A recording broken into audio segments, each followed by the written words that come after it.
Frederick Nietzsche. ये एक ऐसा नाम है ना जिसे सुनकर या तो मन में बहुत सम्मान आता है या फिर एक गहरा शक पैदा होता है। तो सवाल ये उठता है कि वो थे कौन? क्या वो वाकई एक पागल इंसान थे जिनकी बातों का कोई मतलब नहीं था, या फिर एक ऐसे जीनियस जिन्हें दुनिया ने हम सब ने समझने में बहुत देर कर दी? आइए आज इसी गुत्थी को सुलझाने की कोशिश करते जो चीज आपको मार नहीं सकती वो आपको और मजबूत बना देती है। ये दुनिया के सबसे मशहूर कोट्स में से एक है। और हाँ, ये नीत्शे ने ही कहा था। ये एक ऐसी लाइन है जो हम सबने कहीं ना कहीं सुनी है, पर क्या हम उस इंसान को जानते हैं जिसने इसे सिर्फ कहा नहीं बल्कि अपने जीवन के हर दर्द से निचोड़ कर निकाला था? और ये वही आदमी थे, फ्रेडरिक नीत्शे। ट्यूरिन की सड़कों पर हुई ये एक नाटकीय और बहुत ही दर्दनाक घटना थी। इसी घटना ने उनके सोचने समझने की शक्ति को हमेशा के लिए खत्म कर दिया। सोचिए, एक तरफ ताकत और मजबूती का इतना बड़ा विचार और दूसरी तरफ ऐसा दिल दहला देने वाला अंत। तो फिर असली फ्रेडरिक नीत्शे कौन थे? यही वो सवाल है जिसका जवाब आज हम ढूंढने निकले हैं। एक पादरी का बेटा जो ईसाई धर्म का सबसे बड़ा आलोचक बन गया, एक ब्रिलियंट प्रोफेसर जिसे एकेडमिक दुनिया ने ही बाहर का रास्ता दिखा दिया, और एक ऐसा इंसान जिसकी बातों को बाद में नाजियों ने अपने मतलब के लिए तोड़ मड़ोड़ कर इस्तेमाल किया। तो चलिए कहानी की शुरुआत से शुरू करते हैं और देखते हैं कि उनके इन क्रांतिकारी विचारों के बीज आखिर पड़े कहाँ और कैसे। नीत्शे का जन्म एक ऐसे घर में हुआ था जहां पीढ़ियों से लोग पादरी बनते आ रहे थे। मतलब ईश्वर की सेवा ही परिवार का काम था। लेकिन सोचिए, जब वो सिर्फ 5 साल के थे, उन्होंने अपने पिता को एक बहुत ही भयानक दिमागी बीमारी से तड़प तड़प कर मरते देखा। इस हादसे ने उस छोटे से बच्चे के मन में बहुत गहरे सवाल छोड़ दिए। और फिर जब वो बड़े हुए तो उन्होंने अपने परिवार की परंपरा को, मतलब धर्मशास्त्र की पढ़ाई को छोड़ने का एक बहुत बड़ा फैसला लिया।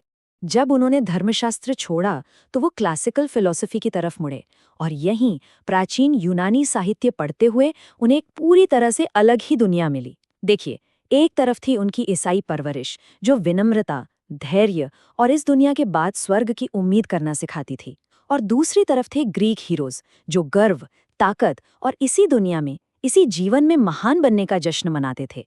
आप समझ सकते हैं, उनके अंदर इन दो दुनियाओं की एक जबरदस्त जंग छिड़ गई थी। तो जब नीत्शे ने धर्म की पढ़ाई छोड़कर दर्शन को चुना, तो ये सिर्फ एक सब्जेक्ट बदलने जैसा फैसला नहीं था। नहीं, ये अपनी किस्मत को अपने हाथों में लेने का ऐलान था। उन्होंने सदियों से चली आ रही परंपरा के रास्ते को ठुकराकर अपना रास्ता खुद बनाने का फैसला किया था।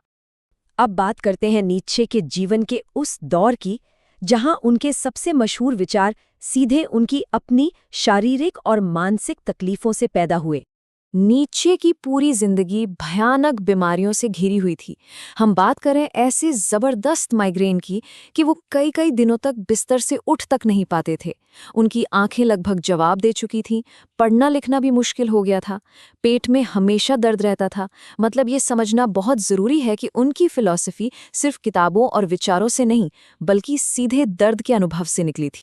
शारीरिक दर्द तो था ही, पर उन्हें एक और गहरा जख्म मिला जब उन्हें अपने सबसे करीबी दोस्त और गुरु, महान संगीतकार रिचर्ड वैगनर से अलग होना पड़ा।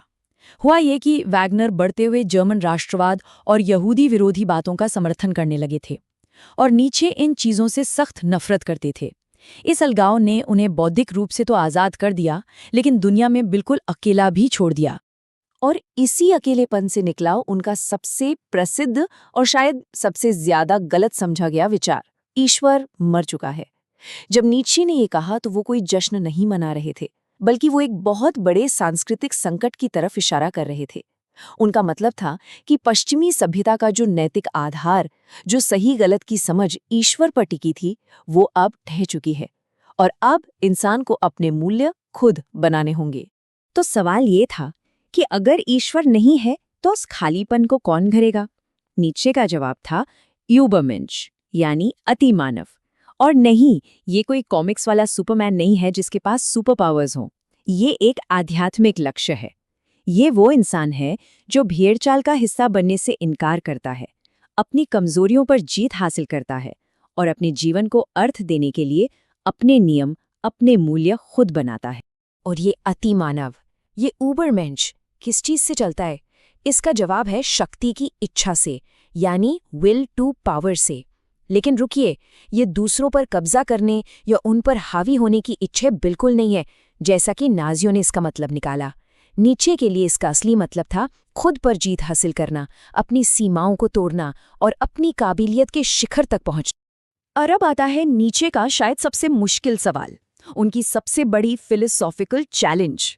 जरा सोचिए, अगर किसी को ये जीवन, इसकी हर एक खुशी और हर एक दर्द के साथ बार बार हमेशा के लिए जीना पड़े, तो क्या वो इंसान फिर भी कहेगा, हाँ मुझे ये मंजूर है? ये अपने जीवन को उसकी अच्छाई बुराई के साथ पूरी तरह से अपनाने का अल्टीमेट टेस्ट है। लेकिन इस पूरी कहानी में एक बहुत ही दुखद और स्याह मोड़ भी है, और वो ये कि कैसे नीचे के दिमागी तौर पर बीमार पड़ने के बाद उनके काम को, उनके विचारों को जानबूझकर तोड़ा मरोड़ा गया। याद है ना ट्यूरिन में उस घोड़े वाली घटना? उसके बाद नीत्शे पूरी तरह से अपने होश खो बैठे थे। वो अपने जीवन के आखिरी 11 साल एक बच्चे की तरह चुपचाप और दुनिया से बेखबर रहे। वो ये देखने या समझने की हालत में बिल्कुल नहीं थे कि उनकी गैर मौजूदगी में उनकी विरासत के साथ क्या किया जा रहा है। ये काम किया उनकी अपनी बहन एलिजाबेथ ने, वही बहन जिसके राष्ट्रवादी और यहूदी विरोधी विचारों से नीत्शे सख्त नफरत करते थे। उसने नीत्शे के सारे अनपब्लिश्ड नोट्स पर कब्जा कर लिया। फिर उसने उन नोट्स को अपनी मर्जी से जोड़ तोड़कर एक नकली किताब बना दी, जिसका नाम रखा द विल टू पावर। एक ऐसी किताब जो नीत्शे ने कभी लिखी ही नहीं। उसने अपने मतलब के हिसाब से नीत्शे के शब्दों को काटा, बदला और फिर इस झूठे दर्शन को नाजी पार्टी को परोस दिया। और ये धोखा कितना बड़ा था, इसका अंदाजा नीत्शे के अपने शब्दों से लगाइए। अपनी बहन के विचारों की बिल्कुल उलट, नीत्शे यहूदी विरोध से इतनी चिढ़ते थे कि उन्होंने बीमार पड़ने से ठीक पहले एक खत में लिखा था, मैं चाहता हूं कि सभी यहूदी विरोधियों को गोली मार दी जाए। ये लाइन साफ दिखाती है कि नाजी विचारधारा और नीत्शे के असली विचारों में जमीन आसमान का फर्क था।